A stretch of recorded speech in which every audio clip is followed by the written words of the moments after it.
And a good evening out there to ye all. It's fucking freezing.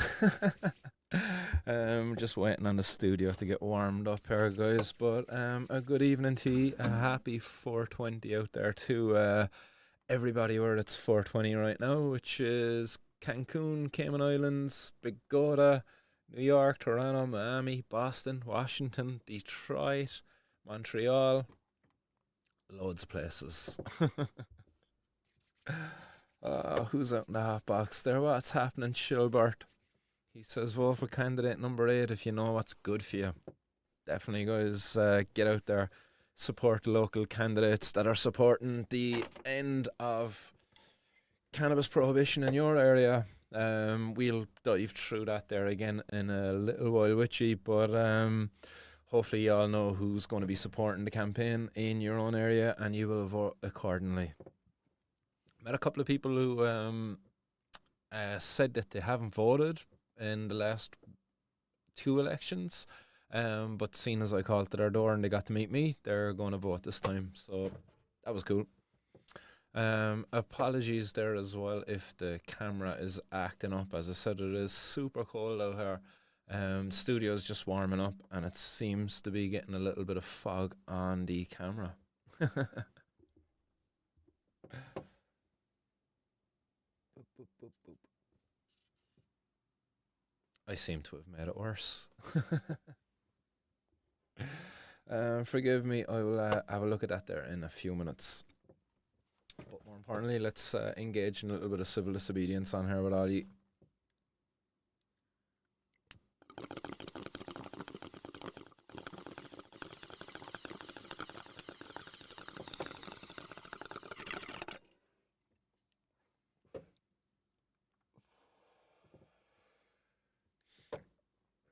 Legend for the support, Mr. Finnegan, as always.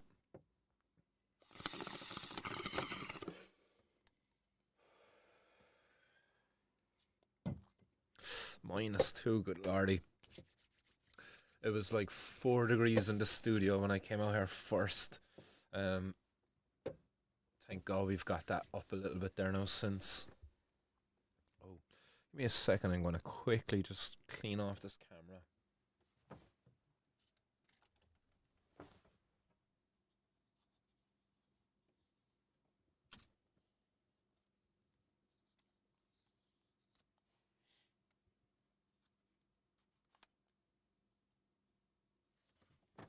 So fingers crossed this does the trick.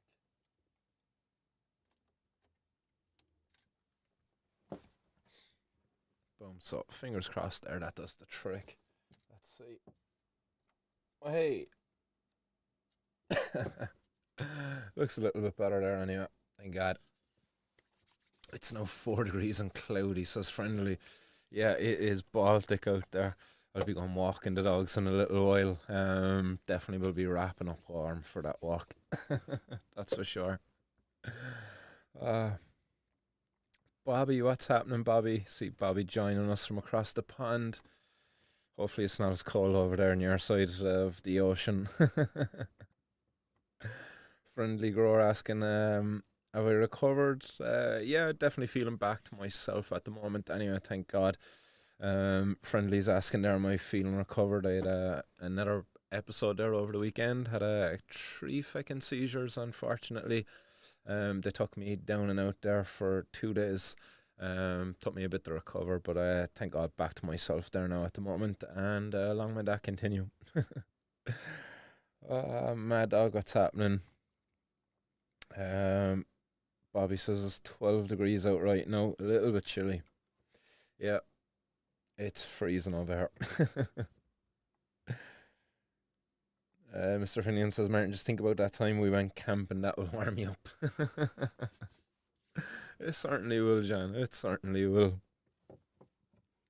What really warm me up here is this cup of tea next to me that I brought out. Oh yeah, that's perfect. So anyhow, we've got some news lined up for you. It is the 420 news, so we do have some news to cover. Howdy to the one and only viewer over there on Twitch as well. Not forgetting about our Twitch viewers.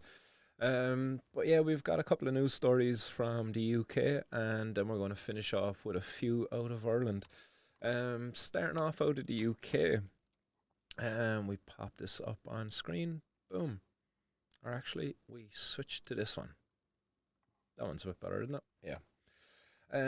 A man found hiding in a cannabis farm loft has been sentenced. And you see an old picture here. I don't know is this an actual picture of the growing operation, but he was found hiding in a grow house loft when the police forced entry to the place over in Petersburg. This was in June 2021. So it's over 3 years before he actually got sentenced. That kind of sucks to be dragging around for that long. He got found with 84 cannabis plants in the property, and they valued him at £70,560. 31 years of age, Carlos Sepinus, 31 years of age, was found hiding under the loft insulation, and he admitted to producing cannabis and claimed he was forced to do so by the Polish mafia in order to pay a £10,000 debt. So potentially this guy is being, forced to grow this cannabis in order to repay this debt. Again, just highlights another way in which these organised crime gangs can take advantage of vulnerable people. Who knows why he might have owed him this fucking £10,000 debt. But apparently he owed him £10,000. They made him grow some cannabis. So it's not the worst thing that you could be made do, but still, having to hide under the insulation above in the loft from the cops, I'd imagine that isn't a very entertaining thing to have to do. But last week in the court, they handed Sepinus of Broadway the sentence. He was ordered to carry out 200 hours of unpaid work and to complete a 20-day rehabilitation activity requirement. And I was wondering what this actually was, and I had clicked into this, and it brings you to this UK government page, and it explains what RARs are, rehabilitation activity requirements. So it seems like a way in which they're after kind of offloading people who might have addiction problems and coming through the justice system.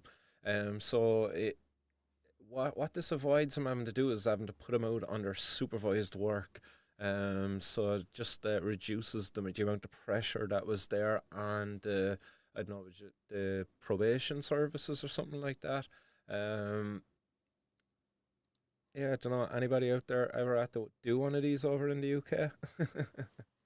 But it says here the rare replaces what would be previously have been undertaken as part of both the suspension and specific activity requirements. What would have previously been known as supervision is now split between rare interventions and offender management activity by the responsible officer. The RO oversees progress of the order and develops a close, trusting relationship with the individual to support them in successfully completing the requirements they're subject to.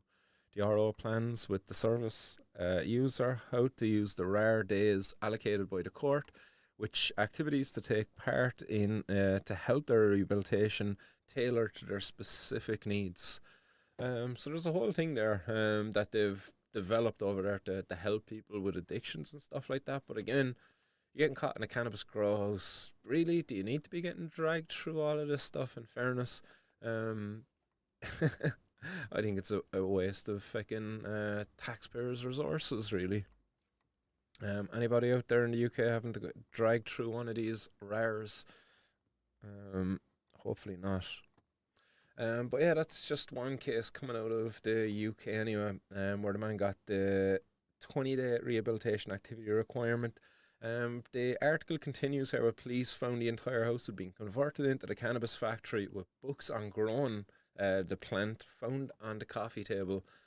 Sepinus said to the police in the interview the mafia had even told him where he should where to hide should the police investigate.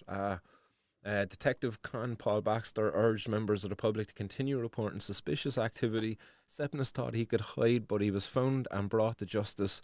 Drugs cause misery in our communities and can be the catalyst for more serious crimes and violence. Again, you replace that word drugs there with prohibition, and he's 100% right. Prohibition causes misery in our communities and can be the catalyst for more serious crimes and violence. That's certainly the truth.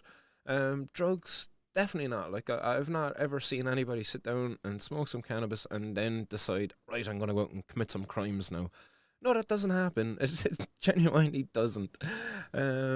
Smoking cannabis is normally followed by maybe the munchies, maybe relaxing, watching some TV, unwinding, or maybe actually going out walking the dogs, taking in some fucking beautiful scenery out there around the beautiful Blackwater river.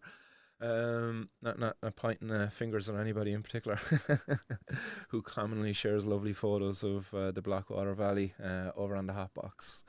But what I wanted to point out here at the end of this article, and not rant about what the cop is saying. The cop says, he finishes off in saying, we rely on people in our communities being our eyes and ears because we can't be everywhere. It's if something doesn't seem quite right, it more than likely isn't, says this policeman. And he gives an indication here to anybody out there who's growing cannabis to make sure that you don't fucking tick any of these boxes. So make sure you don't have frequent visitors at unsocial hours throughout the day and night. Make sure you don't have blacked out windows or condensation even when it is not cold outside. Make sure bright lights in rooms throughout the night are not visible in the house. And also make sure that there is not a powerful, distinctive, sweet, sticky aroma and the noise of fans emanating from the house. So there you go. There's 4 great tips from the UK police on how to make sure that your cannabis factory does not get detected.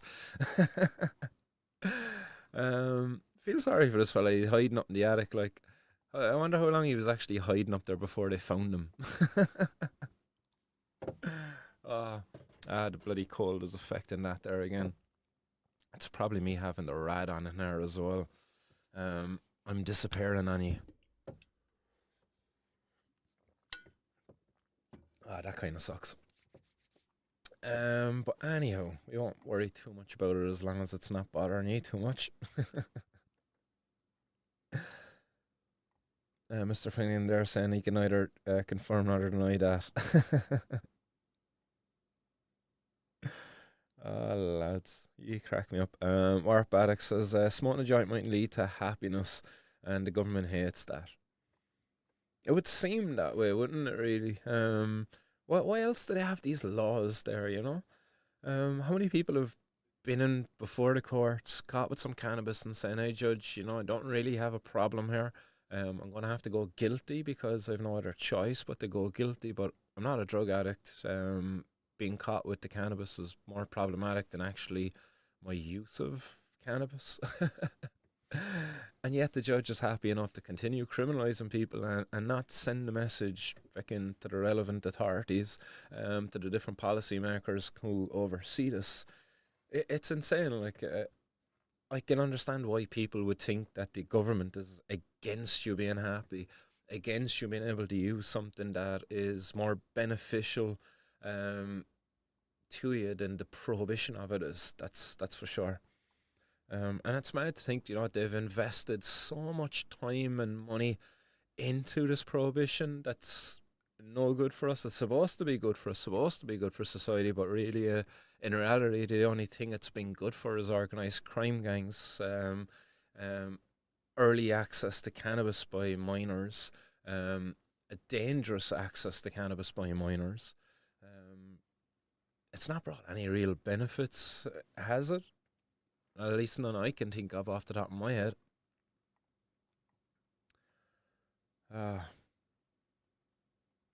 Mr. Finnegan, what's the name of that sitcom again? Which one is that now again, Mr. Finnegan?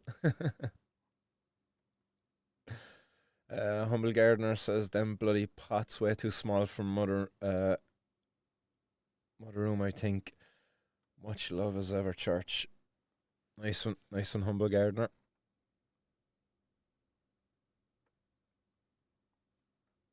Yeah, that's exactly, for many people, they've used drugs but not misused them. So therefore, why should it be criminalized under the Misuse of Drugs Act when it's not misusing drugs?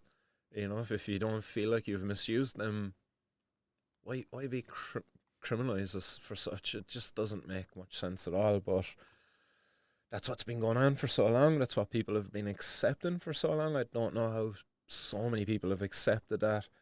Was it the cops or one of the heads highlighted it there during the citizens or during the Oireachtas committee gatherings when they were discussing there around their drug policy.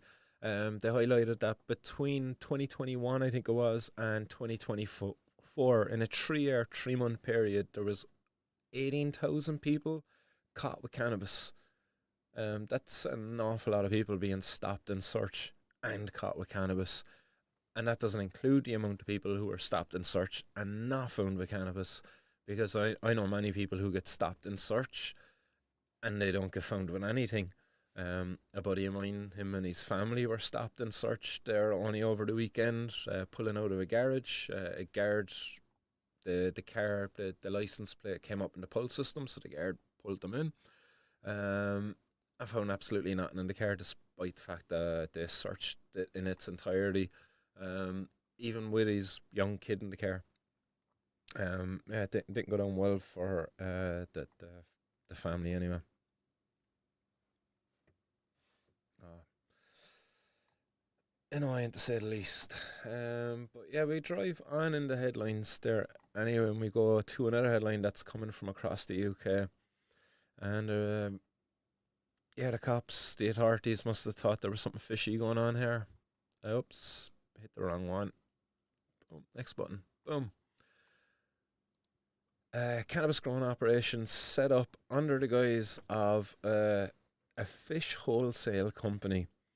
So this a bunch of Afghani lads said it was a £1.5 million cannabis growing operation. It was discovered in North Belfast and was set up under the guise of a fish wholesale company.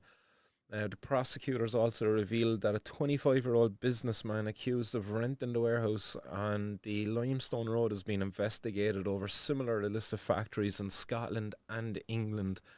It names him here Gabidullah Arg Dabi, an Afghan national with an address at Pope's Lane in London, faces charges of conspiracy to produce and supply Class B drugs, aka cannabis.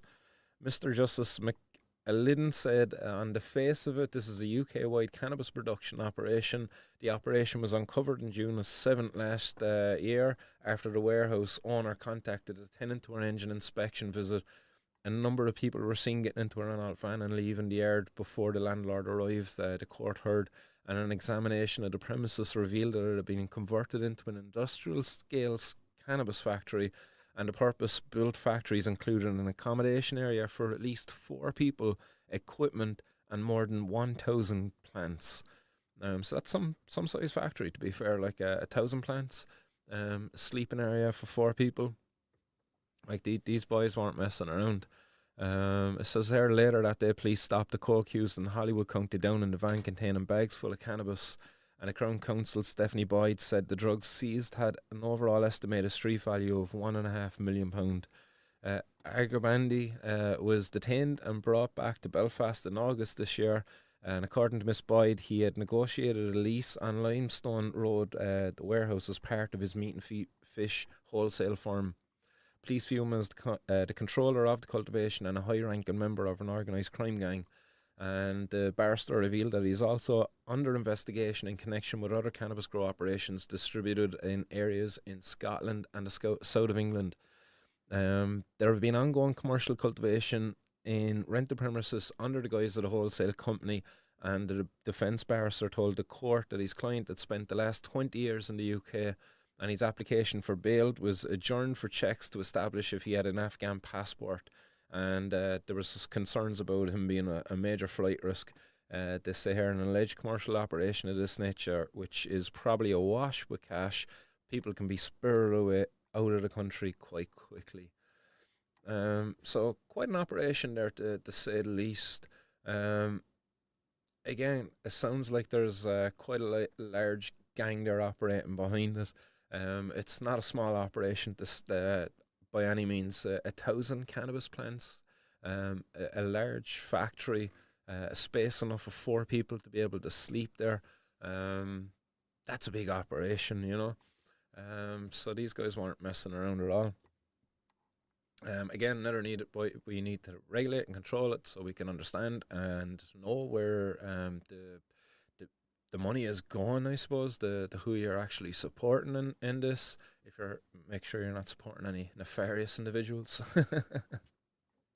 But unfortunately, when you're buying, do you want it or not? You don't really have a choice in who you support. And still today, many people out there are buying, do you want it or not? Ah,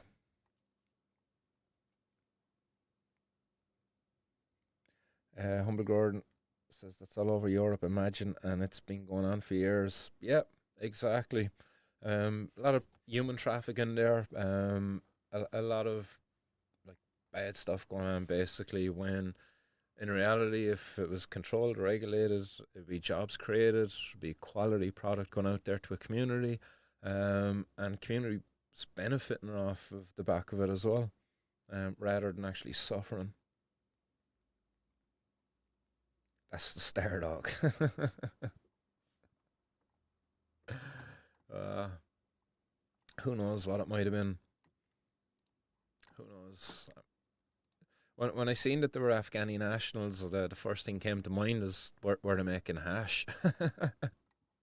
It'd be interesting, as I suppose over in Afghan, where if they were growing cannabis for hash making purposes, they'd be growing it outdoors. They'd be growing massive fields of it. They wouldn't be growing the most like potent of hash. They'd be just growing stuff that they'd be able to get a lot of resin off of. A lot of landrace varieties would probably still be used and grown over there. Um, but yeah, that was the first thing that came to mind was were they making hash, but it didn't seem like it. It seems like it was herbal cannabis. There was no mention of cannabis resin there. So yeah, there's another story that's coming out of the north. It's coming out of Belfast, and it's an elite boxer, an elite Irish amateur boxer. Lead Irish amateur boxer, and he was caught with drugs, and he was sentenced in court there above in the north. He was caught with some cannabis and MDMA and almost £10,000 in criminal property. Now, what criminal property is, I don't know, but £10,000 of it sounds like a lot.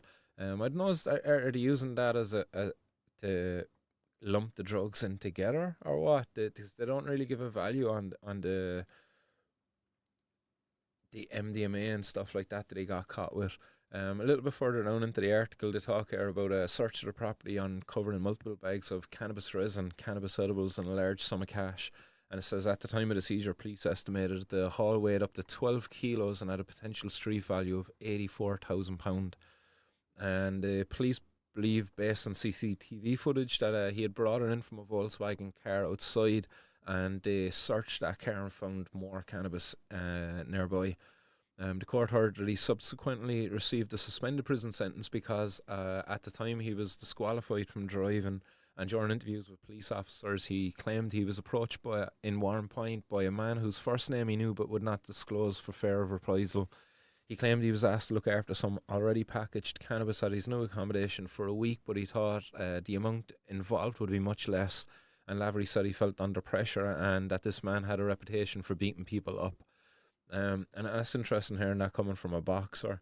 But then again, knowing boxers and stuff like that, you're always trying to avoid confrontation. You know what the potential is there behind the punch. So you're always going to try to avoid confrontation. So it makes sense really that he wouldn't want to actually get into a fight with a person outside of the ring. But it goes on here. He says he claimed that he was told you're effing doing it, and that's that. The defence barrister Sean Doherty said that he's an elite amateur Irish lightweight boxer who has achieved both Ulster and Irish boxing titles and fought for Ireland 10 times. The court heard Lavery has been a member of the renowned Holly Family Boxing Club in the North Belfast area, and 4 written references were handed in to the judge Mark Reel, 3 of which spoke about his boxing prowess. And during the sentence hearing, his father actually took to the witness stand and spoke how his son had been boxing from the age of 11 and he had hopes of becoming a professional boxer. He said his son took to the weed after suffering a back injury. He took to the weed. And it makes sense if he did. He's been training all that long. He suffered a back injury. Somebody might have suggested to him, hey, try cannabis instead of going and taking some of these pills that you could potentially be getting heavily addicted to. The use of cannabis for treating a back pain. It's definitely not unheard of. And it's the only problem is the fact that it's illegal, unfortunately. But above there in the north, I know you can actually go to your GP, especially if you're suffering with back pain and stuff like that. If you got chronic pain, I do believe that that's included above there in the north, um, under the program that they use to access medical cannabis above in the north. Um, so it's unfortunate that he didn't go down that road and instead got mixed up with some people there within the black market. His dad said he became a lot quieter, and he would say that he also became depressed because he couldn't box at work over the back pain. Asked by Mr. Doherty how his son was after the 3 weeks he'd spent in remand before the High Court, bail was granted. He replied he came out with his tail between his legs. So obviously being held in custody wasn't something that he was too comfortable with at all. He also confirmed to the court that his son was receiving private counselling for his drug problem. And Judge Reel said that the 3 weeks Lavery spent on remand in Magabahi Mahaberry prison, is that Mahaberry prison? Yeah, Mahaberry prison. Must have came as a sobering shock to him, as his only previous convictions were from ordering offences. Imposing the enhanced combination order, Judge Reel said the defendant was a commercial dealer selling to the public for financial gain, and there is some reasonable prospects in his personal life for his future. He has made his own efforts to deal with his drug issues, and I'm satisfied I can deal with him by way of a non-custodial outcome. So again, you're seeing somebody here who's down and out in his luck and mixing him with the wrong people, and unfortunately getting targeted by the cops. But the worst thing that really happened to him here in this situation was getting caught. To be fair, like it is. The second worst thing that happened to him was because of prohibition.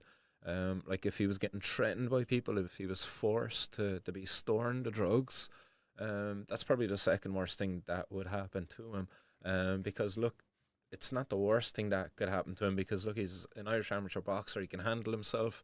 He probably wasn't too afraid of him, but just didn't want to get into a scrap with him. It was just easier to do what they were asking. Look, just take the fucking cannabis, whatever it is, the MDMA if it was MDMA, and store it in his property, you know. Hopefully the boys will just go away when they come back and take it from him. Unfortunately, he got caught with it, which, as I said, it was the worst thing that happens to him, because now you have to go before the courts. Now you're held fucking in custody. You're both there in prison for 3 weeks. He was held in custody, like ridiculous. So yeah, that's another story coming out of the UK. Cannabis, they're involved in it. Shouldn't be there at all. Cannabis partly regulated in the UK for patients. Unfortunately, not all patients are getting access to it. Maybe there's a lack of education up there about it. Who knows what reasons that this young fella didn't actually go and apply to be able to get medical cannabis access above there to be able to treat his back pain, but he didn't. And that again just shows that there is problems there within the systems, even when there is a means of some form of effective access. But yeah, I'm not surprised when it's cannabis. You know, it was so like strongly hid. You know, there was such an effort there to stigmatize the use of cannabis, to stigmatize users of cannabis.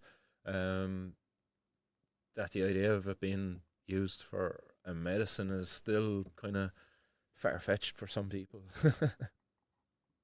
But yeah,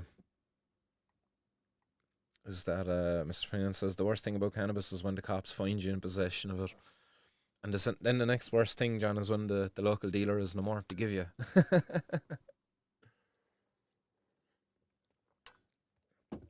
uh,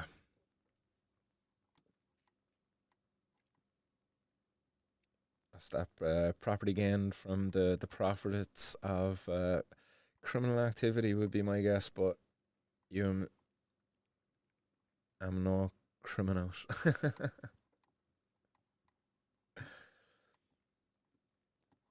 Yeah, it was the humble gardener saying legal cannabis was behind the paywall in the UK. Yeah, I've heard that definitely. I've heard many people complaining about the system in the UK. It's too expensive for some patients. Some people are saying that there's not enough variety there. I've seen some pictures going up there over the weekend. People finding like bugs in some of the cannabis that apparently is coming through the medical cannabis system over there in the UK. So yeah, it's definitely not perfect. Tommy Boy says I've got political candidates knocking on my door to vote for them in the general election for Friday week. It's probably worth mentioning about cannabis prohibition failing as a policy. Definitely, cannabis prohibition in the least, but drug prohibition has completely failed. We need the shift away from criminalising drug users. We need the move towards a safe, regulated, actually controlled drug supply, not just for cannabis, but I would say for all of the drugs that are seen as drugs of problem at the moment. There's many people out there who would be consumers of different drugs who probably would use them in a non-problematic way, and more power to them. But there's many people out there who have problems with different substances, and the best way to help them is to control and regulate the supply of the drugs to them, and not leave them at the mercy of criminal gangs. So, Tommy Boyer, I'm probably preaching to the choir to yourself, but yeah, that's something that we definitely need to be hitting all those political candidates with. The Oireachtas report, the criminal or the Citizens Assembly, the last Justice report, they all called for a move away from our current direction that we're going. The Justice Committee that called for expansion of the medical cannabis access program. I believe it was kind of that specifically because the patients for safe access were the ones who made a presentation to them, and it was very much focused on medical cannabis in that situation. So the Justice Committee recommended expansion of the medical cannabis access program. Then you had the Oireachtas Committee. That came out, which blew us all away, like repeal Section 3 of the Misuse of Drugs Act, just being one of the recommendations on top of a whole heap of other amazing recommendations.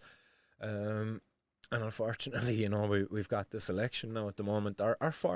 Fortunately, too, I suppose, in one sense, we definitely need to change up the political scene. Definitely need maybe less power for Fine Gael, that's for sure. Um, so maybe it's a good thing. Who knows? Let's just hope that when the next government actually does take up their seats, I think it's December 6th, we expect them to return. And let's just hope that when they come back, that it won't be too long before they address, the report that was put out there by the Oireachtas Committee, repeal of Section 3 of the Misuse of Drugs Act. These kind of recommendations, they definitely need to be brought to the floor and discussed. And I hope they do it freaking pronto. Yeah, no, definitely Tommy Boy saying there, I agree. We need all illicit drugs in that same principle. I may mention you, Martin, because you're a public figure. Yeah, by all means, Tommy Boy, definitely, right? By all means, that's no bother at me. Blind Needles, High Life, what's happening? Says, please and please remember to tap the like for the host. Thank you. And shares from Canada. Greetings across the pond. It's good to see that the show gets the exposure there in Canada and over in America as well. And above there in Dublin. JD88. Hutch number one. Lads, that and ladies, that's hilarious. Like the Hutch monk running in this general election. Madness. For people who don't know, he's an infamous figure within the crime scene, the gangland scene here in Ireland. Um, he's got a past history. You learn all about him if you just hit him up in Google and all of that stuff. But there's an interview with himself and Nicola Talent up there at the moment. It's on my list of things that I'm going to get around to watching at some stage. Hopefully, maybe later on this evening. But I'm just blown away. It's hilarious that he's running in this, but at least like you know what you're dealing with him. You know, those other guys in the suits, those other politicians that they like to call themselves, like they're freaking criminals as well, but they're just really good at hiding the fact that they're criminals, that they haven't really got caught. And when they do get caught, their only real punishment is that, look, I'll resign, I'll come out of politics, but meanwhile resign to a nice cushy job somewhere, getting a couple of 100K a year, you know, one of these companies that have benefited off of maybe some policy it changed. Ah, Irish politics, man. So I've watched it. It's three parts. First one is 50 minutes. Second and third are about 30 minutes each. Nice one. Look forward to them.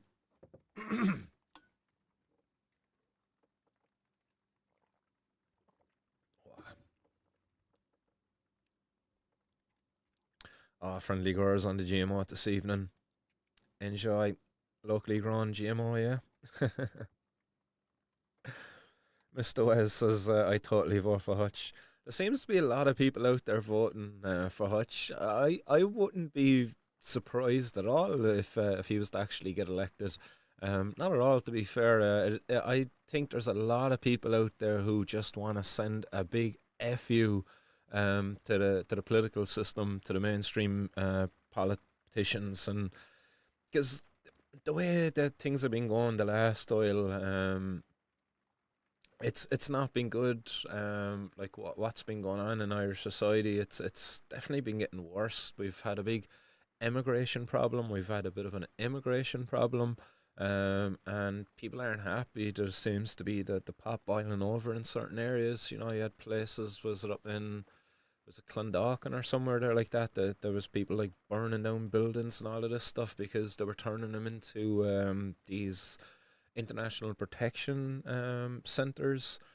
Like it's crazy that the division that's being created out there, that doesn't need to be created at all. And again, you know, you have these people in government that are making these decisions, and that's who the annoyance, the aggression, the anger should be directed towards. But unfortunately, it gets misdirected because of fucking bad media, really terrible headlines, um, and all of that stuff. But anyway, we'll get back on track here now. We won't go too far off.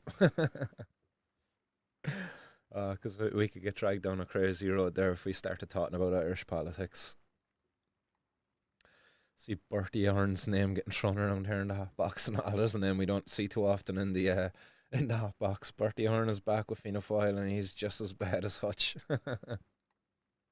He is like that. That's the thing. Like he's, I would say Bertie's worse, because at least with Hutch, like you know what you're dealing with. Like he's a consultant, consultant. You know, like you know what you're dealing with. But with Bertie, you know he tries to pretend he's something he's not. Um, and yeah, and like with Hutch, you've got actually you got more things to like Hutch about than you do Bertie. I was reading that article there about Hutch and he supporting the local boxing club and buying the building outright and renting it back to him for €1 a year, and apparently he never collects the rent. Like fair play to him. It's good to see. That's good PR for any politician. But yeah, honestly, I wouldn't be surprised if Hutch was to get elected. Uh, Bobby says I'm up there all the time. I live near Buffalo, New York, and frequent the falls in Toronto quite a bit. That's to Blind Neil. Nice. Let's talk about Irish weed. uh, Green Tea says she'd vote for Hutch too. Watched his interview with Joan Nicola Talent. He was very articulate and he's smart. Yeah, no doubt he is smart. Like given what apparently he's not done, over the last couple of decades, yeah, he definitely would want to be a smart one. Chilbert UK says that would be tricky to pick between Starsky and Hutch. Huggy Bear probably, as he always had a good swag. And Humble Gardener saying better the devil you know. Friendly Roar says, imagine if Hutch got in, the dial would be some crack. Free lines for everyone. Hearn should be in jail for the corruption involved, and everybody knows what Bertie done. Everybody knows what he did in the past and 2008. Yeah, exactly. Um, and again, they just get to step out of politics. That's, their punishment. It's horrible. But meanwhile, you get caught with a bag of weed and you're dragged before a judge. You're a shame in society. You cause so much problems. It's a serious problem. But corruption in politics isn't. It's so backwards. Chucky Erlaw, what's happening? Says Hutch for president.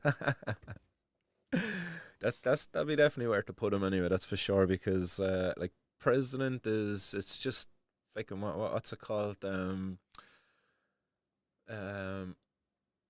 like you're just a statue like you're just fucking yeah you're just kind of a decoration. That's maybe the word. Trump up there, yeah, they don't really do anything. Does the president have much power? I know maybe kind of as part of something ceremonially and all of that kind of stuff. But yeah, it's definitely kind of a place you can put him and keep him out of the way. But yeah, imagine now Hutch is president.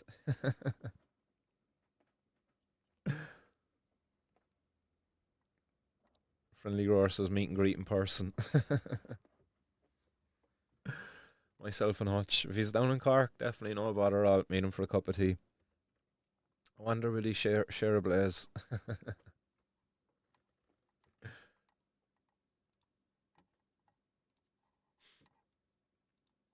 Right, we've another headline that's coming out of Ireland.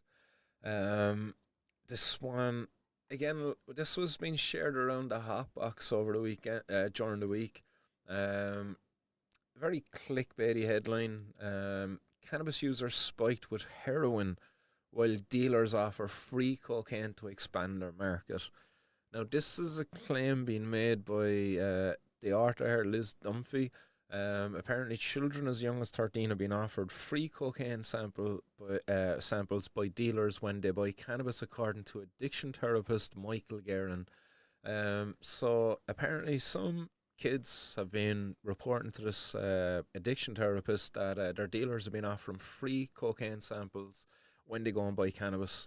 Again, a major reason here why we should be having cannabis regulated and controlled, so that when a 13-year-old, if they do actually look to get access to cannabis, they're going to get it through somebody who's not going to be offering them free samples of cocaine.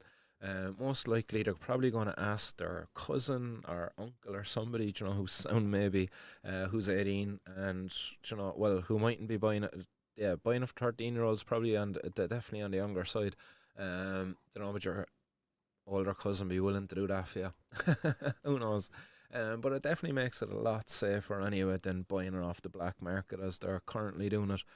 Um, but again, I question, how much truth really there is to this, how commonplace this actually is out there. Again, cocaine isn't particularly cheap, given around for free to the kids. How likely is a dealer to really be doing that? I know myself, I've used cocaine when I was drunk a couple of times. Um, and it was good crack, but definitely, like, I could see where the problems would occur. I you wouldn't get addicted off the first time using it, that's for sure. It would take a lot more use to get addicted to it. As I said, I was drunk, agreed, yeah, consumed it, and then the next morning, kind of, that was fun, but won't be doing that again anytime soon. But yeah, it's definitely not something that, like, giving somebody a free sample is going to get them addicted to it by any means. Says here as the cocaine high is short and the drug is expensive, users can quickly end up in debt and be forced to become mules carrying large quantities of drugs for organised crime to pay back the debt. David Lane of the HSE's Drug and Alcohol Task Force in Cork and Kerry has also warned that cannabis being laced with potent synthetics and said that it is currently a bigger concern than other forms of spiking. We have synthetic substances adulterating other drugs, Mr. Rain said, and there has been a big change regarding nitazines. It's a highly potent synthetic opioid and synthetic drugs, and that is where a lot of our concerns still. There can be more potent. They can be more potent and therefore more likely to cause overdoses. So again, I would agree with Mr. Lane here that when it comes to cannabis, anyway, definitely, there potentially could be a problem with younger people being given like cannabis vapes. That's the potential for spiking and edibles. If they're getting edibles from untrustworthy sources, if they're not getting them off reliable sources like Teddy, Teddy's Farms, and other reliable sources, then potentially they could be getting caught with stuff that's been spiked with HHC or other forms of synthetic cannabinoids. And as well, like if you're a younger kid buying it off the black market, again, you're not going to have, I would just say, like many places you're going to be able to get it off of. So you're going to take what you get. And again, if you get caught with some of these synthetic compounds, as the article says here, some of them can actually be a lot more potent than the more natural form of cannabis, and therefore people can end up in, having a pretty bad time, maybe ending up inside in the A&E, kind of over, I would just say, panicked and all of that, hyperventilating, and just, unfortunately taking up the time of emergency services, when if we had the industry properly controlled, regulated, that kind of thing wouldn't be happening. It goes on to say within this article that heroin use has been decreasing amongst the younger age cohorts and new users in Ireland, but many heroin users who sell small quantities of the drug to fund their own habit have begun pushing it on new users and spiking cannabis with heroin for unsuspecting smokers to hook them and thereby expand their client base. And again, I find that very unlikely, being able to spike cannabis with heroin. It's not really going to be a very easy thing to do. Trying to get heroin onto cannabis and keep it on there, well, even when a person like grinds up cannabis in a grinder, it's just very unlikely. I definitely have skeptical eyes around this one, unless somebody like says to me, hey, I actually bought some cannabis and yeah, there was heroin smudged onto it or something like that. I find this very, very hard to believe that somebody's out there spiking cannabis with some heroin. I know what was going on before. There was cannabis being sprayed with fiberglass. We were having a conversation actually about that there recently, about hard ash weed and all of that stuff. That was certainly happening. Cannabis vapes, as we mentioned, being hit up with synthetic cannabinoids instead of actually having proper cannabis extracts in there. There's a lot of potential there, but cannabis flowers actually being spiked with heroin is very unlikely. Very, very unlikely. Says here they're spiking cannabis users with it to try to get them hooked so that they have people to sell it to, and they're encouraging them to try cocaine. The rationale behind it is to entrap them more. Any serious drug addict, irrespective of what they're taking, unless they have a pocket full of money, which is unusual, are involved in the sale and distribution of drugs purely for economic reasons. They have to be. He said cannabis users as young as 13 and 14 have told him they've been given free samples of cocaine to try. They're offered to sniff it off a key, he said. And now that I would believe. Somebody offering a person, take a hit there and giving them a little hit off of a key. But more than likely, if they're buying and selling cannabis off of these people, they probably might say to him, like, yeah, here do you want to try of that? The kid might actually ask him for a sample of it.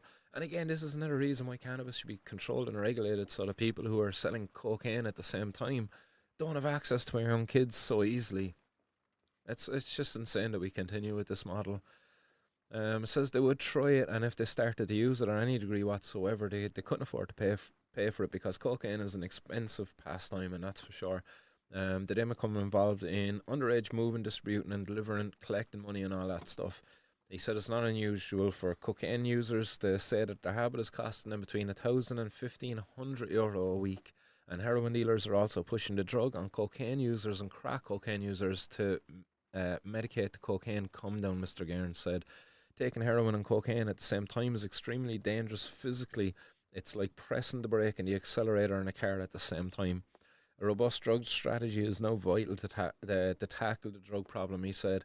We're going to have a new government in a month's time. The last government failed to publish a national drug strategy in spite of the fact that we had a citizens' assembly.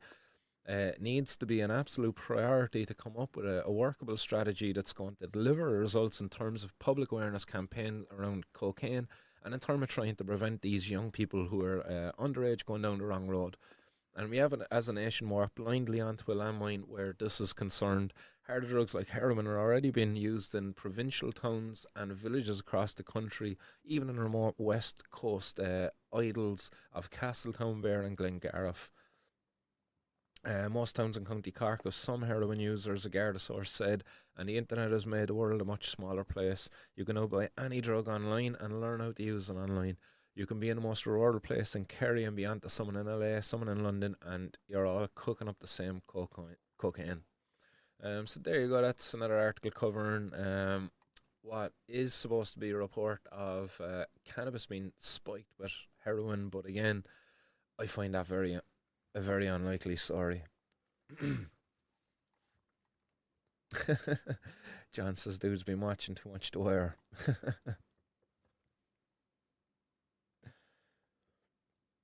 John says, hit that like button like Martin hits the bong. Yeah, Blind Neil, that's definitely true. It's another way to keep the public afraid, but it's another way to stigmatize like the drug consuming community. Like that, they're highlighting the fact here that a lot of people who like get addicted to drugs are then buying and selling the drugs, moving and distributing the drugs. Like they're really stigmatizing a whole swath of people there who use drugs and they get away with it, you know. So they use those opportunities. They get that stigma out there. SL says, I can honestly say I've been smoking 16 years and never been offered free cocaine. Is that a complaint? I'll pass it on to Michael Guerin for you.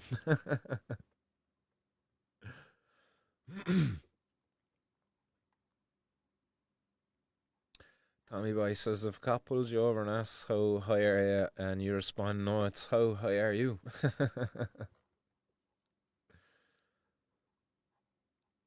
Blind Needle says, same as every Halloween over here. Same people may be handing out cannabis edibles to your kid.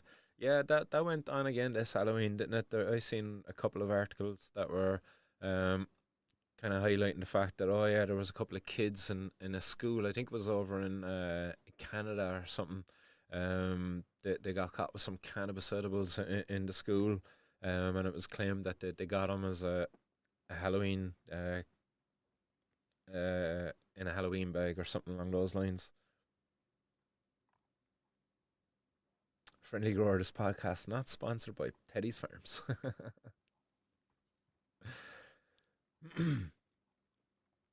And yeah, Blind Needle saying here, synthetic THC gives side effects and hangovers. Spraying then dent enil on weed. Fentanyl, you're probably saying there. Yeah, fentanyl. I actually see the comment down a bit lower. And SL saying here, the HHC Delta 8 vapes are dangerous. Yeah, I've heard people highlighting some different concerns about them for sure. Again, like the thing about HHC, it's a semi-synthetic compound, so it's made synthetically, but it is a naturally occurring compound. But it's naturally occurring in a way in which, like, when you consume it, you're getting such a small amount, if any at all, from cannabis flower.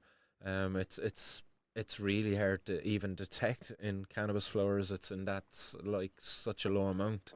So to be consuming such high quantities of it then when you're buying these HHC vapes, um, it just doesn't have as long a history of human use as just cannabis does.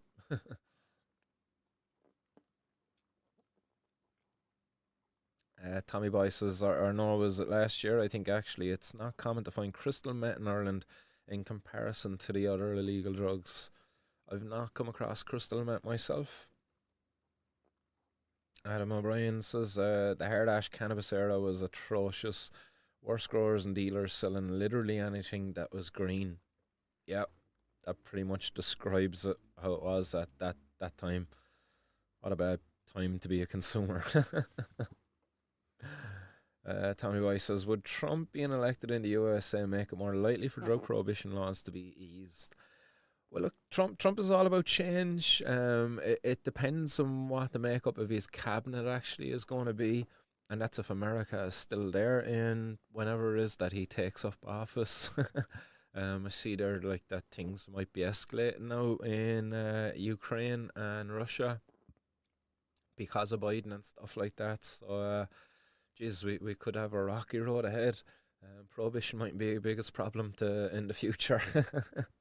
But yeah, I would imagine if anything, Trump would be definitely beneficial for a change of the laws over there.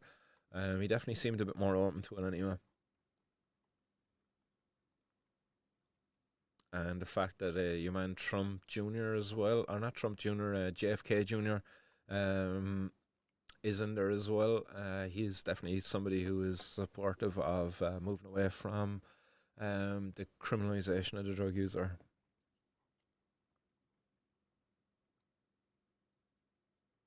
John Finnegan says, no stoners like your kids enough to give them free edibles.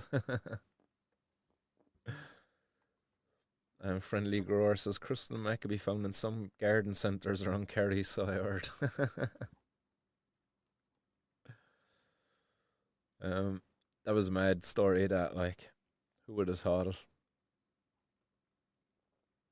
it? Blind Neil says, I'm just a mostly blind smoker and grower. Yeah, like most people who consume cannabis, just simply people just want to be left alone, just get on with their life. Contribute positively in some small way to their community and not be such a fucking problem in the world. Be more a net positive contributor during our time here. But unfortunately, because of the laws here, we're fucking painted as criminals. We're made hide. We're made out to be like unproductive members of society and all of that stuff. Ah, simple people who just want to be left alone. uh, there's a story there we'll cover in a little while that kind of highlights the fact that not just simple people, but sometimes actually above average simple people. Leroy Brown, hi everyone, just logged off and on. What's happening, Leroy Brown? Welcome to the Hotbox. And Rusty Nail there as well. What's their excuse for not legalising weed in Ireland? They have no excuse. They're just not really touching the question with a 10-foot pole at the moment. They've all put out their manifestos now, the party manifestos. We covered them there last week, but we will cover them there again briefly in a sec. Compliments of Natalie O'Regan over there on X. So she put together this little infographic, I suppose. Gives a quick and easy way to see, based on 4 points: decriminalisation, examination of cannabis reform, no commitment, proposed cannabis regulation, and medical cannabis. So these 4 points, based on tick or an X, marks whether the party above has something addressing it in their party's manifesto, released there just before the election. So all of these parties would have released their manifestos before the general election, which is due to be held on the 29th of this month. So here we see Fianna Fáil first, decriminalisation, tick. examination of cannabis reform, but not given a commitment to reform of laws. They've ticked that box, and then they've an X on proposals for cannabis regulation and an X on medical cannabis. That's a big letdown. And then we have Fine Gael next to him, who've just gone X the entire way down the list, which again is a major letdown because these are the two biggest parties in Ireland.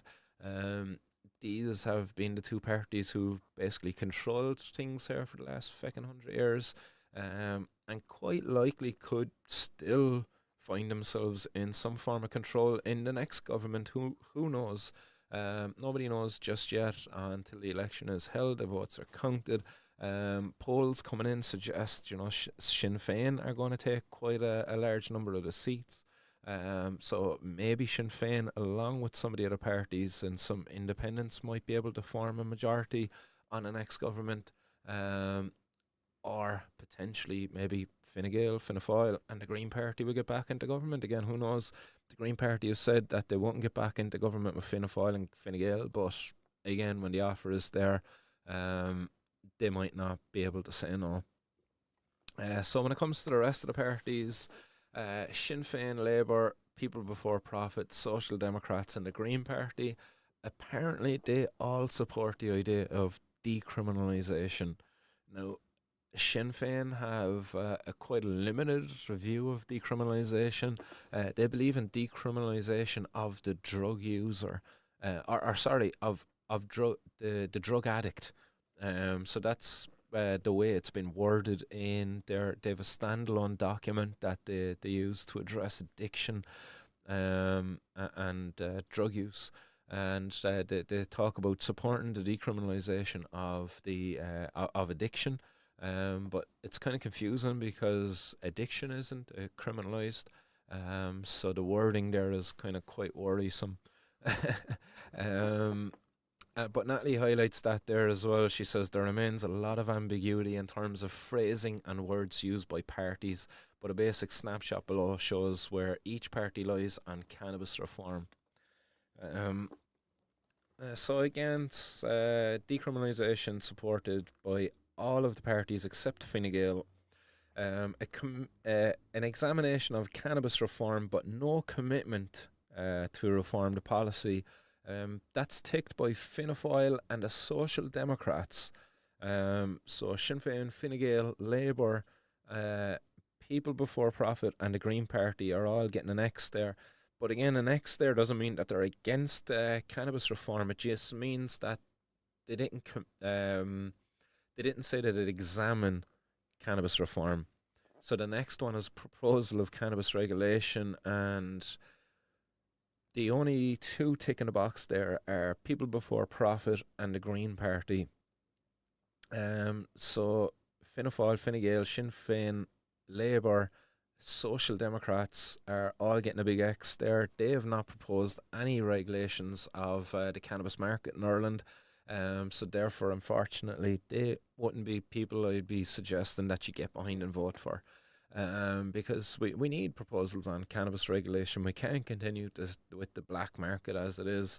We've got some amazing growers out there who need to be able to get out of the closet and to grow more freely, and to be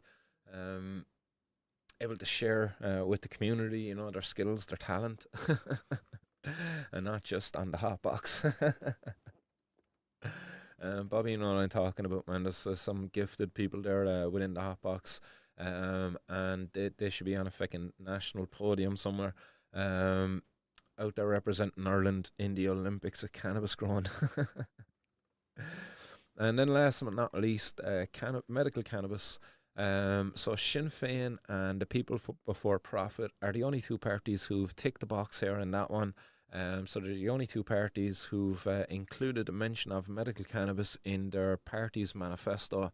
All of the other parties have left us down there as it came to medical cannabis. And that's quite disappointing when it comes to the Green Party. They've proposed regulations on the cannabis market. A little section extra, a couple of sentences there, just to highlight the need for expansion of the medical cannabis access program, And it would have got you an awful lot more supporters, especially from audiences like this, anyway.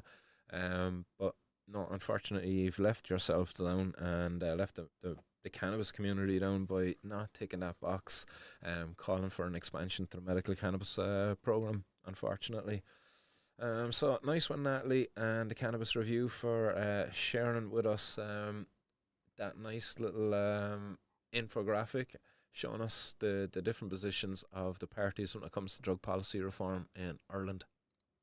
Boom.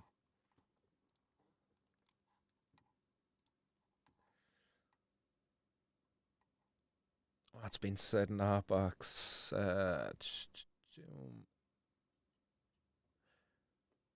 Let's all just smoke a bong and get along. Here, here.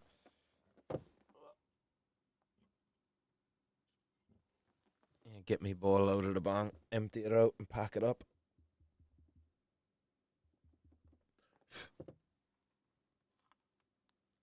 Overdue a hit.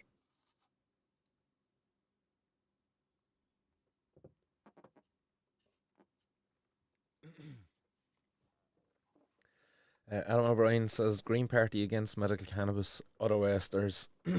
I wouldn't go as far as saying they're against it, but forgotten about it, not included it. I'll certainly say that. I would imagine if you were to ask any Green Party members, they'd probably be very open to supporting medical cannabis. But unfortunately, the party as a whole, with their manifesto, they've not included it, so they've not ticked that box. Bogwan Son says, can't connect four. On the board, he was on about the board that was up there, all those X's. Tommy Boy says, I just came across this now, 33M worth of crystal meth found in Ireland. Like, what the heck? That's mad, and for that here in Ireland. And not only that, Tommy Boy, but apparently the lads who have been kind of caught up in this, that they've got like political connections or something like that. I think there's some connection to one of the main political parties. I know it was a Fine Gael or Fine Gael. But yeah, the whole thing is mad.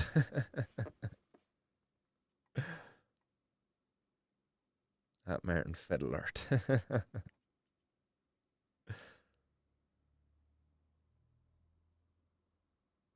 Oh. Adam O'Brien says, can't remember where you're running, Martin, but if I remember correctly, it's Cork North Central. Me and a few buddies from the Hollyhill area will be given a number one preferences. Much appreciated, Adam. You're an absolute legend. Yeah, it'll be Cork North Central. I'll be up against the current sitting minister with responsibility for national drug strategy.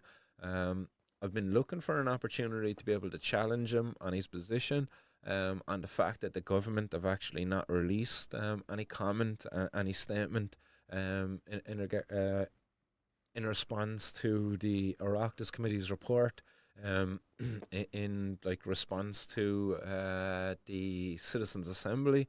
I know there was some comments there on it, but the comments were just, oh, we leave it to the committee to decide. Now the committee has come up with their report recommendations. I know it's, well, we're going to have an election now. It's like can kicking at its finest, and it's sad. It really is sad. I do hope that there's an opportunity to be able to challenge him, call him out for the inaction of when he was in office. But yeah, that's a problem I've been seeing with Irish elections.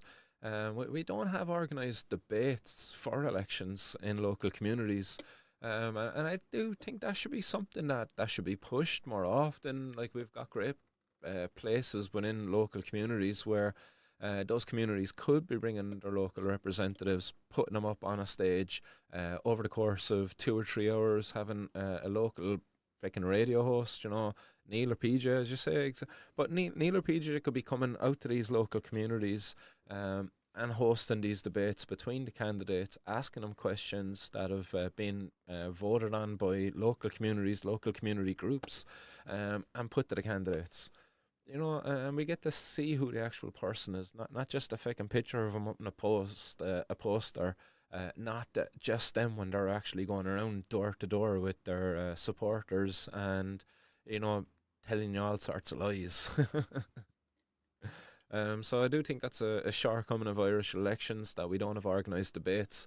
Um, but yeah, certainly, hopefully, local radio might have some of the candidates on at some point. Um, I'll I wouldn't be against going on any of the local media to speak against any of the candidates anyway. That's for sure.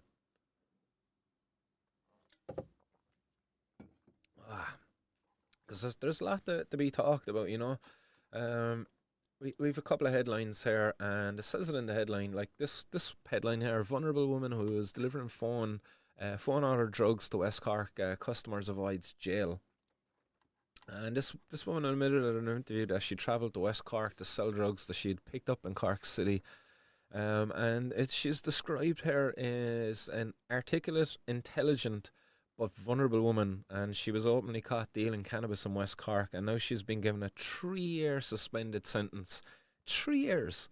Like, think about that. Like, 3 years suspended. Like, I know it's suspended, but still, it's 3 fucking years. Like, oh, what she got caught with was €9,000 worth of cannabis. All right, it sounds like a lot of cannabis, but all it actually is just, what is it, 400 grams of cannabis she got caught with, a couple of ounces. Like, it's not a major amount of cannabis, to be fair. If cannabis was legal and regulated, that would be a small amount that a person would use for fucking doing extracts to be making cakes or something like that. It wouldn't be worth €9,000 anyway, that's for sure. But the judge imposes the sentence on the 45-year-old Linda Burke of no fixed address at Cork Circuit Criminal Court. The detective guard, David Barrett, said on September 12, 2022, the accused was observed at a bus stop in Bandon, and it was believed that she was involved in the sale or supply of drugs in West Cork. As a result of her suspicious behaviour, she was arrested and handed over her backpack, which contained cannabis worth €9,000. She admitted at the interview that she travelled to West Cork to sell the drugs she had picked up in Cork City, and she said that after selling in Bandon, she planned to take the drugs to other parts of West Cork to do the same. She said that in the previous 5 weeks, she had made €1,000 selling drugs, and before setting off to West Cork, she had packaged the drugs and wrote the names of those who the drugs were for on the bags. And the defence barrister, Peter O'Flynn, said Miss Burke has mental health and addiction issues, but she is a senior probation officer and attended for a period at a coal mine treatment centre. And Mr. O'Flynn said, adding, she has done all she can since she was last before the court. Again, like that, this is a vulnerable woman. She's down out her like she's all right. She's selling a bit of cannabis, traveling around up down the country, but she's not doing anything wrong. Yeah, they're highlighting the fact that, yeah, she's got some mental health issues. Potentially she could be getting preyed upon by people in the black market. But ultimately she's not doing anything wrong. They forced her to go through treatment and stuff like that as part of maybe to trying to get some leniency off the court, in order to stay out in bail maybe.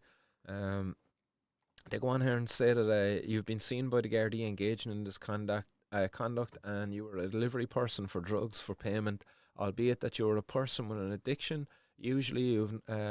Unusually, you have no previous convictions at all, and you have had a long engagement with the psychiatric services, effectively involved with them for some 20 years, with a history of polysubstance misuse and self-harm. So again, a person who certainly doesn't need to be getting criminalised, certainly doesn't need to have a 3 year suspended sentence hanging over her head. Anyone that she was going to be selling that cannabis to was most likely going to be a mutually beneficial exchange between the two. She was not going to be a type of person who was going to be selling most likely to 13-year-olds. She certainly doesn't sound like the kind of person who's going to be giving them sniffs of cocaine off of a key for free. You know, this woman, should cannabis be legal, potentially could be a person who is an entrepreneur who set up a cannabis delivery business, who might know some growers in the city that she got that cannabis off of, and know a clientele down around the West Cork area who'd continue to look for her services afterwards, just to keep her going, give her something to do, because she's a woman who suffers with mental health and stuff like that. Maybe this is the only kind of work that she can see herself doing. Who knows? But again, she could be a productive member in society, is kind of what I'm pointing out here. If the prohibition actually wasn't in place that saw her going down making some money selling a bit of cannabis. Ah, it's mad. Like, she got caught, again, on a bus trying to sell some cannabis. That 3 year sentence gets activated, plus whatever the sentence is for the next case. Keep in mind, guys, this woman suffers with her mental health. She's been dealing with the psychiatric services for over 20 years for polysubstance misuse and self harm. Again, like, I know people who've tried self harm, and that graduates to polysubstance misuse. When a person really can't, like, kill themselves as such, they graduate to just taking whatever they can get their bloody hands on. Polysubstance misuse is just a polite way of describing it. So it's a very vulnerable woman, and now, like, she's got this added pressure on her. It certainly doesn't help, considering her state, her mental health, and all of that. But that's the justice system for you. And given the judge was a lady too, wasn't it? I believe that the judge, Judge Helen Boyle, yeah, the judge was a lady as well. You think she'd have some bit of compassion there, but maybe she just didn't like the cut of her jib.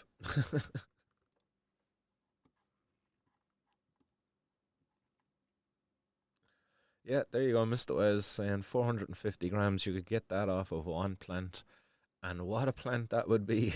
But you're dead right. You could, if the conditions were right, if the space was right, and all of that. You certainly could be getting up to 450, 500 grams off of a plant, and then some. I'd imagine there's some record breaking plants out there. I wonder, actually, just out of curiosity, I've never actually looked this up, but what's the record largest yield of cannabis off a cannabis plant?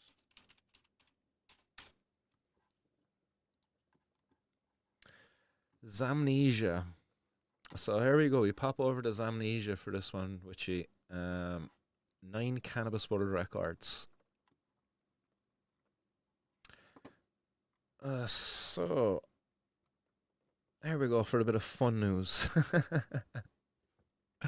Yes, you sparked this curiosity in me. I never actually considered what was the largest yield ever got off of a cannabis plant. Um,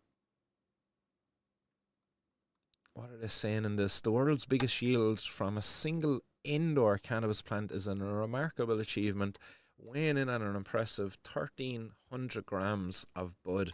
So that's 1.3 kilos, or for the Americans, 2.95 pounds. So what that makes this feat even more astounding. What makes this feat even more astounding is that the plant in question was an auto-flowering plant. Oh my god, that's insane. The grower, whose first name is Neil, owner of Perfect Sun LED, utilised the unique approach, starting with Royal Queen seeds, autocritical, and using a combination of cocoa and perlite as the medium and a drip irrigation system for watering. As an expert in LED lighting, it's no wonder Neil was the one to push the bud production to such great heights. Amazing. I'd love if they included a picture of the plant, but it doesn't. I'm not seeing any links here to the plant. There's a link here to the actual strain, if you were actually wanting to get out there and replicate this for yourself, if you thought you'd be able to one up, Neil, and get 1,400 grams or 1,301 grams. The world's strongest hybrid strain, 33% THC content. World's largest weed brownie. Oh my Jesus. The 385 kilos. What? How do you even lift that, like? That's insane. I think there's a photo of that. No, how to make it. No. Jeez, that's insane. I can't believe they don't have a link to the photo of it. However, despite its grandeur, the creation was not recognized by the Guinness Book of World Records due to its tobacco and cannabis policy. The Guinness, like, think about that, right? It's called the Guinness Book of Records, like Guinness, the Guinness Book of World Records. And they have a tobacco and cannabis policy. I think they might be slightly biased. Oh, this is one I'd like the break. The world's biggest hotbox session. Guys, we can do this. We can do this. This is for us. The world's largest hotbox session, a cannabis aficionado's dream come true, unfolded in Barcelona during Spanibus 2016. For those uninitiated, a hotbox is an exhilarating experience where enthusiasts gather in an airtight space, typically a room or vehicle, and ignite a series of joints, rapidly saturating the atmosphere with a thick, euphoria-inducing cloud of smoke. In this epic gathering, a group of participants took it to the next level by vaporizing a staggering 800 grams of cannabis extract, including wax and BHO, using pots and pans within the confines of a sealed social club room. The result, the room engulfed in smoke within seconds as attendees inhaled the dense fog of smoke of cannabis, achieving a momentous world record. How many people did it pack in there, though? Doesn't matter, I suppose. 800 grams is the record. But that was of extracts as well. Like that's jeez, they definitely pushed it. The world's longest joint. Holy, like Jesus, 30 meters. The extraordinary venture required a massive 1 kilo of cannabis. So if you got caught with that world's longest joint in Ireland, they would have valued it at €20,000 because it weighed 1 kilo. So that was in 2017. That was rolled at the Harvest Cup in Massachusetts. It took a team of 40 individuals who worked tirelessly to construct this record-breaking joint using more than 200 square meters of paper. Jeez, that's a mad one. So the world's biggest weed farm, the world's biggest cannabis company, the world's biggest exporter. So there you go. There's 9 world records in regards to cannabis. Um, I zoomed in on the more important ones for us anyway. Yeah, that's the Hotbox fun facts. Um, I blame you for taking me down that road.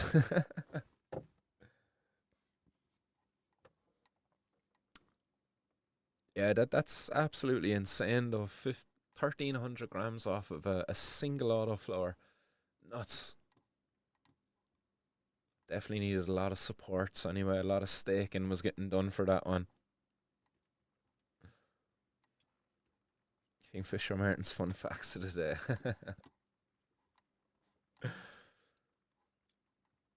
Yeah, I definitely wouldn't have guessed 13. Probably would have thought a bit more. But that was indoor as well, so that's not counting outdoor. So that's what I'm thinking of outdoor. Yeah, definitely would break that outdoor. So that's the largest one indoor. I don't know, B Moon lad, Mr. Wes. Some of your plans there, guys. I reckon you give the boys a run for their money.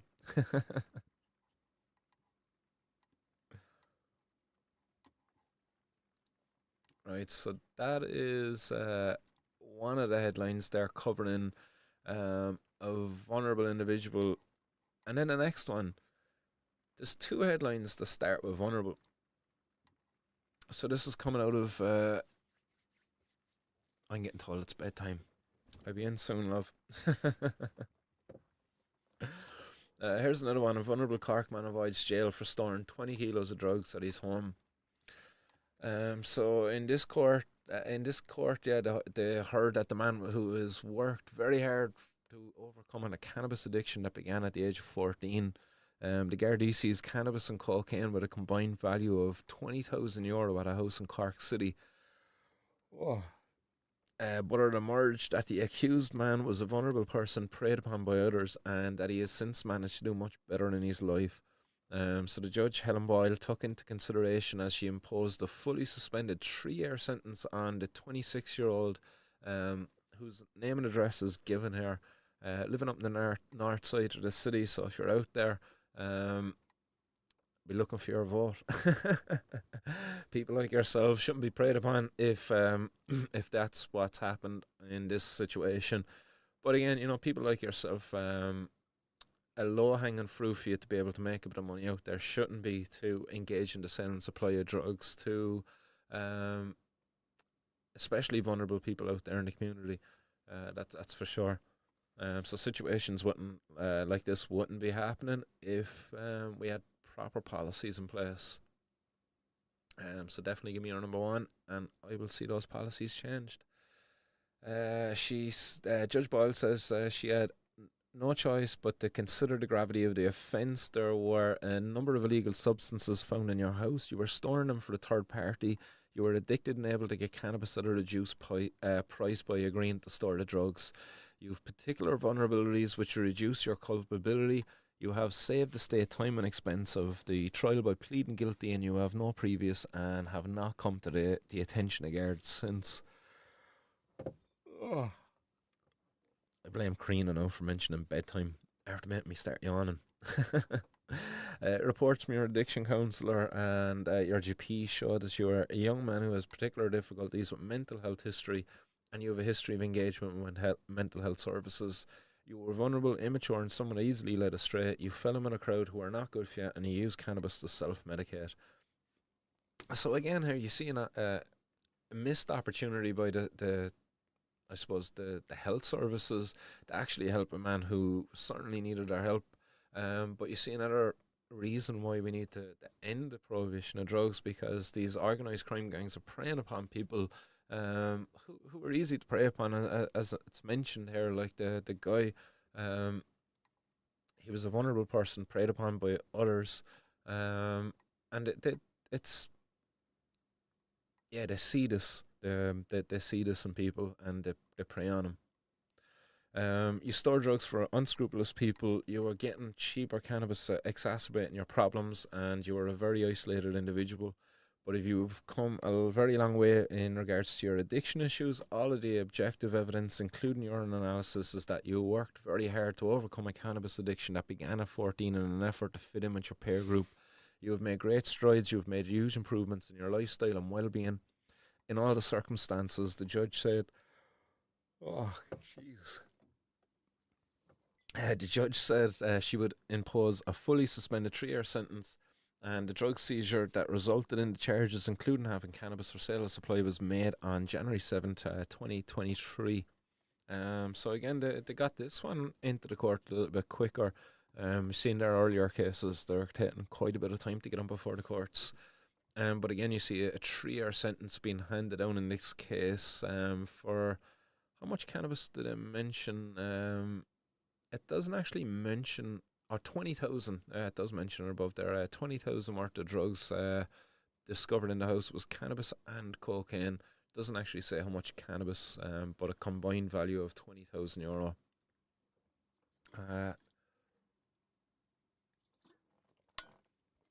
So potentially, what's supposed to happen here in Ireland actually is there's a 10 year minimum mandatory rule.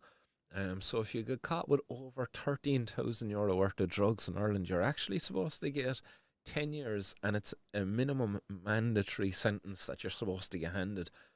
That never happens. Can anybody out there remember the last time that anybody got handed the 10 year minimum mandatory that's supposed to be given? And it's called minimum mandatory. Like, they have it, like, but it's never actually given. So that's the Irish justice system for you. No wonder criminals are out there acting with impunity. There's not many people actually afraid of the law out there. At least not the people that you want to be afraid of the law, the people who pose a risk to us. And the last of the bad news is for anybody waiting for delivery of cannabis coming from the US. it's after being seized. There was 4.5 kilos of cannabis discovered above there in Shannon Airport, along with some cocaine as well over the weekend. Apparently, the packages originated from the US, the UK, from other places in Europe, and from Africa. The combined value of all the drugs was 120,000, and they were seized as part of a risk profiling operation carried out by the revenue officers at Shannon Airport. Investigations are ongoing according to a revenue spokesperson, and the seizure is part of revenue's ongoing operations targeting the importation of illegal drugs. So that's the last of the drug seizures. That's above there in Shannon Airport. 4.7 kilos of herbal cannabis and 350 grams of cocaine. Again, they might as well be out there pissing against the wind, because like the amount of drugs that are going to be still reaching their destination. What needed to be done here a long time ago was to end prohibition and for the importation, the distribution of this to be regulated, controlled, regulated. So the cannabis actually is, when it's referred to as a controlled drug, it will actually be controlled. At the moment, like, this is anything but controlled. No idea where that's after originating from. No idea as to the quality of it. There's no rules, standards, regulations around its production or anything at all. So uncontrolled in the truest sense of the word. And that's a Shannon Airport.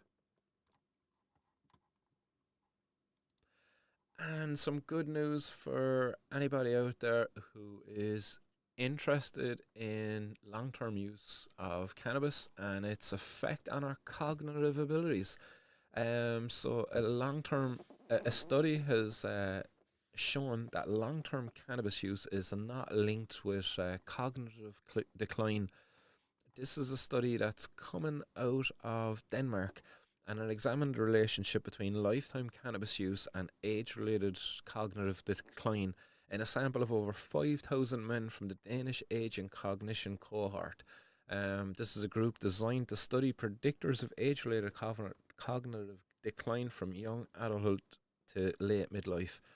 It says participants' IQ were assessed during early adulthood and again in late midlife. Cognitive decline was defined as the difference between the IQ between the two assessments. According to the results, those with a history of cannabis use exhibited statistically significant less cognitive decline compared to non-users of cannabis. However, the authors of the study have cited some caution that the estimated difference in the cognitive decline between the cannabis users and non-users was modest and may not hold clinical significance. But nonetheless, it shows the cannabis users won. We won. There was statistically significantly less cognitive decline for those who had been cannabis consumers.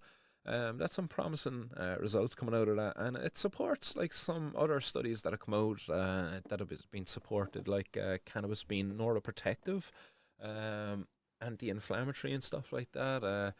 These are all things that will help enable longevity of the brain, help slow breakdown of it, the effects of aging from happening on it.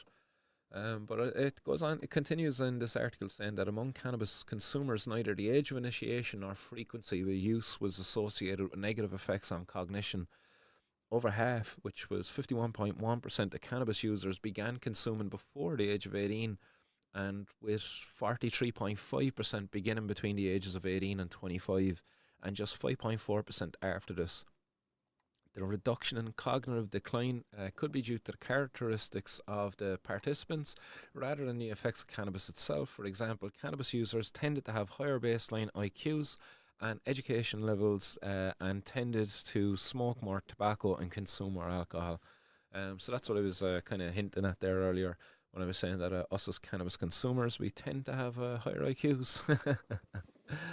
But the findings do align with previous studies which have suggested that cannabinoids could have a positive impact on cognitive function and memory in studies on rats.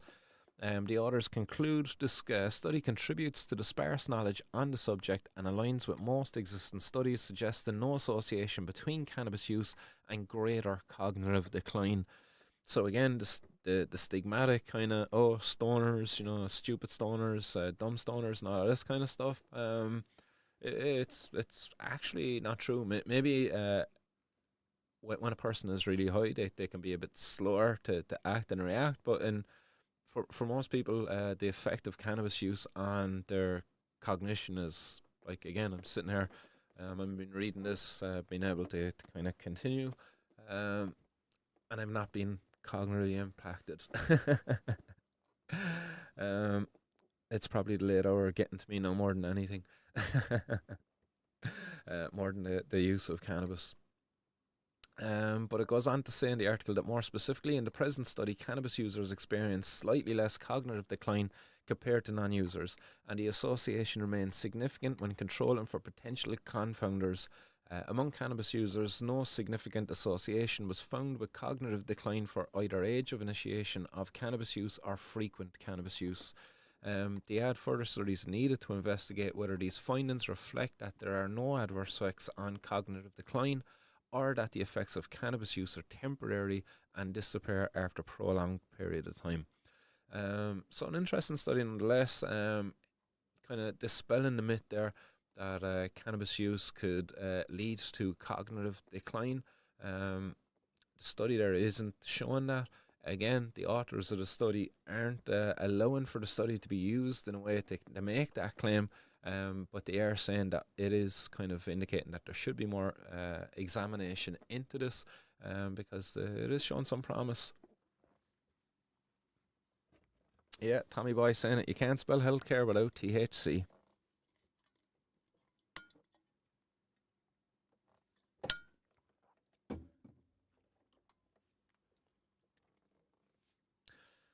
Oh, Mr. Wes is up for the challenge.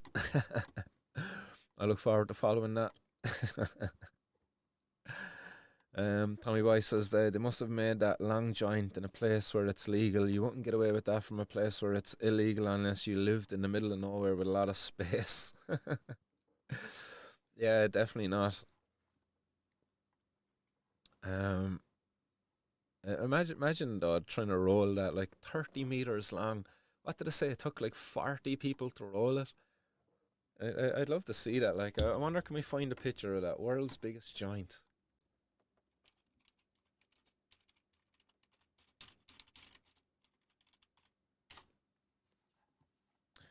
29 foot, 63 pounds. Apparently, here the world's biggest joint is 29 foot, 36-pound marvel created by Dale Rook and Empire Roll, and it changed the cannabis industry and had a massive impact on the community. Um, this is up on headshop.com.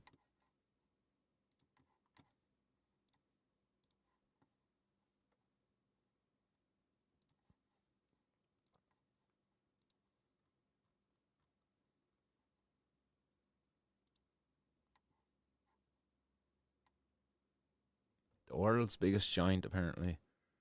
Come on, lads, where is she? What did I do? Just wrap up an entire plant? Ah, no way. Ah, lads, I wouldn't be smoking that at all. Ah, come on, no sticks, no stems.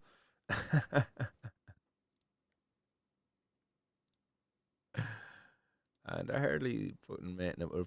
Ah, lads, you can't be making it with newspaper. Stop. Ah, I'm disgusted. Look at the roach. Oh, this is a piss take anyway, that's for sure. You seen what they just did? Like, they just wrapped up a plant as a dried plant. Like that's got the big thick ass stem on you. You want a puff? Oh, I do. I do.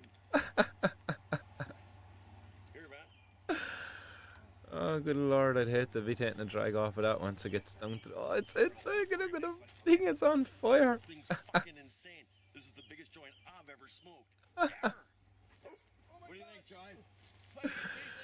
Oh lordy, that is fucking rotten. insane. Insane. It This is is a just Guinness Book World Record right here, right now. Guinness Book. This is it. And look at the smoke coming off. Lads. That is just fucking thick, dense shit. Try this at home, people. Oh, this is a piss take, Tommy boy. Definitely, these lads are just taking the piss. That was just a random video I found within that article. I thought it was going to bring me to a video of the actual world's biggest giant that they rolled. It's not this. Look at the cherry on that thing. That's awesome. They said it is 29 foot long. This thing is what, I think even the neighbors are getting high on a 5 footer. The neighbors are getting high. You gotta share. It's all about the love. The squirts. That's right. Oh, go on, the boys. Look at the flame on that thing. Shit. What do you think, Chive? I think that's definitely worth that. Definitely worth the effort. Definitely. We're gonna finish smoking this joint. In the meantime, keep watching Urban Ramble for more weed videos. I'm giving the boys a subscription after that anyway. That was great. It almost made me sick, but it made me laugh as well, so fair play. Oh, that's mad. Where's come on, they have to have a picture of this, of the actual world's biggest giant. Is this it? Hey guys, guess what day it is? 420! It's the 9th. We had to film before 420, so It's good. I miss Black Street. I don't. Let's just put it in the hallway. Fine. I just. Okay. You just what? You know, this wasn't my idea to make the world's biggest Yes, blunt. it was. Both times was your Sam. idea. It was I don't mostly think we yours. have the room. It was my idea. It was me. Keep going back. I don't think that's the one either. Like, Dalen Rook Empire. Let's see if we.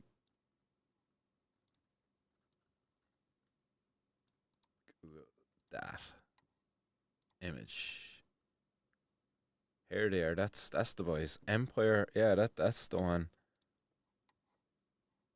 This is what I was looking for.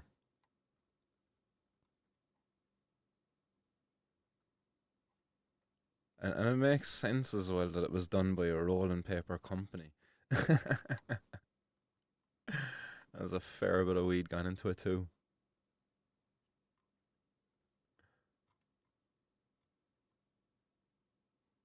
One line down next to it, like, so it's fairly long. 29 foot apparently.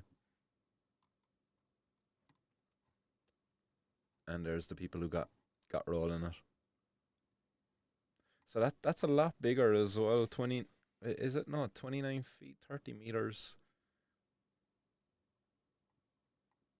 Yeah, they were saying the one and the other one was bigger, but maybe they just overestimated the size. 63 pounds. That's a lot of weed.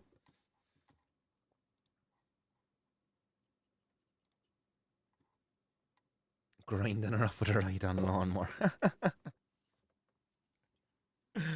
Oh, that. I wonder, did they smoke it? Like, did they smoke this one? Come on. The Unforgettable Journey Through Words.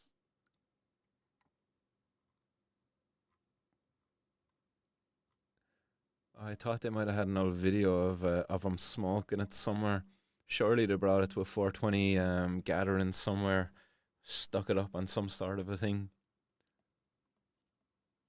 Oh yeah, with her saying here in the third paragraph down, with Bagoli's blower system and Michelle Cox's torch, the 29-foot, 63-pound giant was lit, and the ecstatic crowd erupted in cheers. The joint burned for an impressive 1.5 hours before being extinguished. A 168-inch roach containing over 20 pounds of cannabis remained. Jeez. Sounds like a bit of waste. Which was generously donated to the Cannabis Substitution Program to support opioid addicts in recovery. That's cool. Hopefully it fucking wasn't too tainted by all of the cannabis being smoked over it. But yeah, that's cool. 20 pounds of cannabis being donated to help those who are in opioid recovery from opioid addiction. Says this monumental achievement stands as a testament to the unwavering dedication of Dale Rook, the sponsors of Empire Rolling and Calgary Glue, and the incredible team of joint rollers and supporters who came together to make history. The world's largest joint not only broke records but also showcased the collaborative spirit and resilience of the cannabis community. Woo! Go cannabis community. Go on.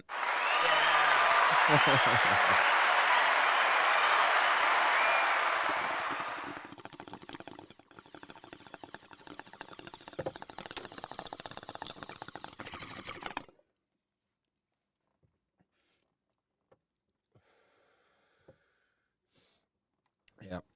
Most of the people I've met out there so far in the cannabis community have been absolute legends, and especially those over in the hot box. What an amazing, awesome community of people that we have gathering over there. um, every time we do one of these live shows, we kind of always have somebody new join in, which is great. It's great to see the family continue to grow over there, and long may it continue to grow in in more ways than one.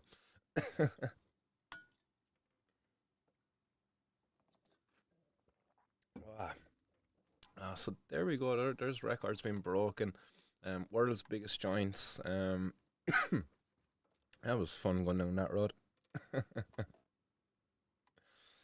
Yeah, that's what I was thinking, John. That the roach. Like imagine how much tar was in that roach. If there was 68 pounds of cannabis in it, and there was only 20 pounds left, they smoked over 40 pounds of cannabis. That's a lot of tar going through that roach. Hopefully they changed it every like couple of minutes, maybe.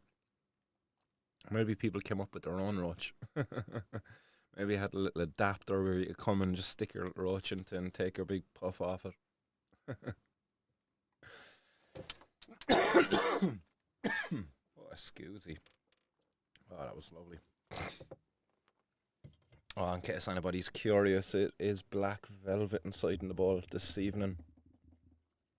And a beautiful strain it is.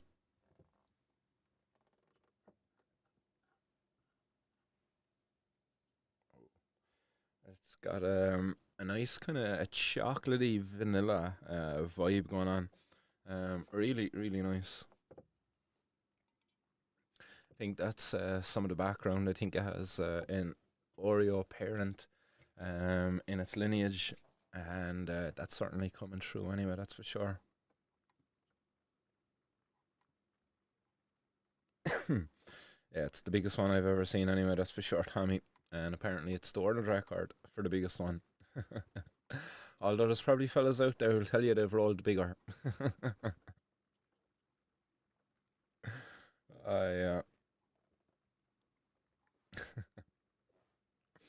What's everybody else enjoying out there this evening? I know I'm enjoying the tea and the black velvet there in the bong.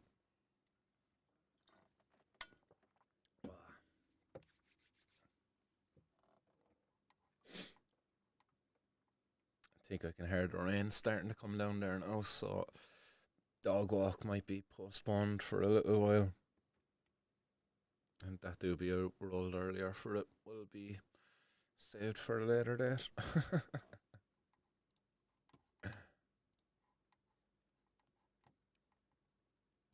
Boom.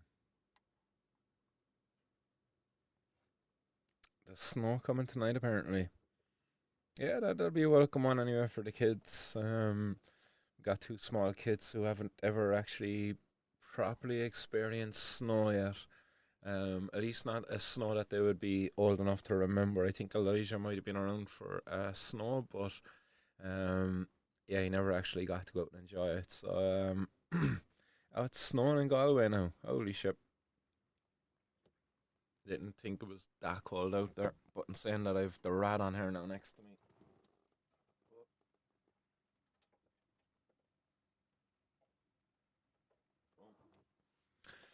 Almost forgot to turn that off there.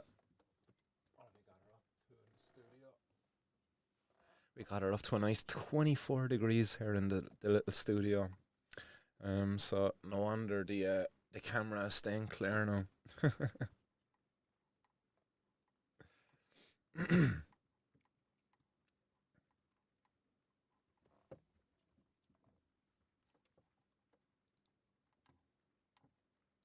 Where are we looking at? 10 minutes to 4:20 in Denver, Calgary, British Columbia, Phoenix, Dawson's Creek. John Finnegan, don't you lie? I know you love Dawson's Creek. That was the show we were giving out about earlier and in the hot box. Love Island, was it? Or I'm a Celebrity is back on these days now as well. Uh,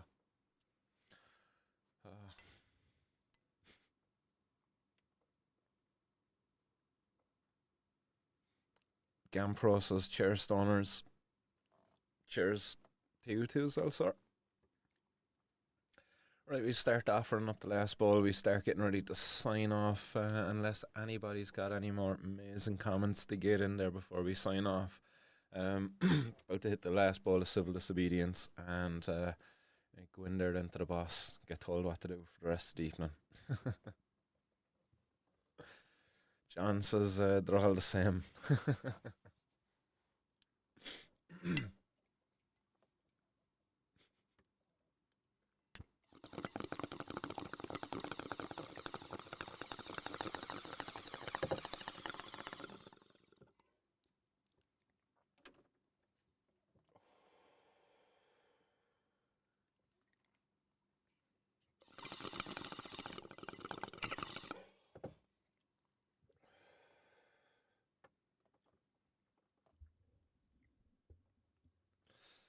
Again, like how something like that can be so illegal. Just makes very little sense. But there we go. That's the 4:20 news for this evening. Anyway, I'm gonna start saying my goodbyes and signing off. Don't think we'll be sticking around here. Will we? 8 minutes for the next 4:20.